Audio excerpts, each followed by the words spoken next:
আখিরাত আপনিও ভুলে গেছেন, আখিরাত আপনার সন্তানও ভুলে গেছে। নালে ইমানদার মুসলমান, কোন মুসলিম বাবা ইমানদার 1000 বার পৃথিবী থেকে জান যাবে, কিন্তু হারাম তো নিতে পারে না, হারাম তো নিতে পারে না। ওই যে বললাম, আমরা এটা বুঝছি যে সন্তানের টাকা পয়সা, সন্তানের কামাই রোজগারির ব্যবস্থা করা এটা আমি বাবার একক দায়িত্ব। এটা আল্লাহ পারবে না।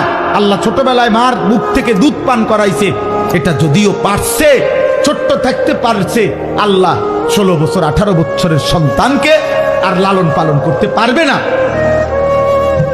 নাই তো ইনসাফ করেন, নাহলে একজন বাবা এখন প্রতিবাদ করেন, যদি কেউ সুদ নিয়ে থাকেন, কিস্তি নিয়ে ছেলেরে বিদেশ পাঠাইয়া থাকেন, তো আমনে এখন দাঁড়াইয়া প্রতিবাদ করেন যে আমি আল্লাহর জন্য পাঠাইছি, আখিরাতের জন্য পাঠাইছি সুদে।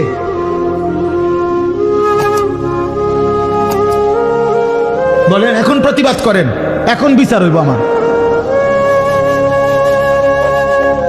কিস্তিতে টাকা নিছেন কেন? তাইলে সুদে টাকা নিলেন কেন? আপনি বুঝছেন ওর দুনিয়া যদি আমি না চালাই, আল্লাহ চালাইতে পারবে না। আর কোনো কারণ নেই। অথচ চোখের সামনে এই সেই বাবা, যেই বাবা আজকে 6 মাস ওই বাড়ি ওতে বেড়া বিদেশের ভিসা দিব, এই বেড়ার কাছে আজকে 6 মাসে মনো 200 বার বুড়া মিয়া লাডি বর করে করে গেছে, এখন বিশাল লাগিয়া কতবার গেছে, কিন্তু উনার ঘরে উনার 18 বছরের ছেলেটা আজকে 365 দিনে খুদার একটা বছরে কোনোদিন একদিনও ফজরের নামাজ পড়ে না।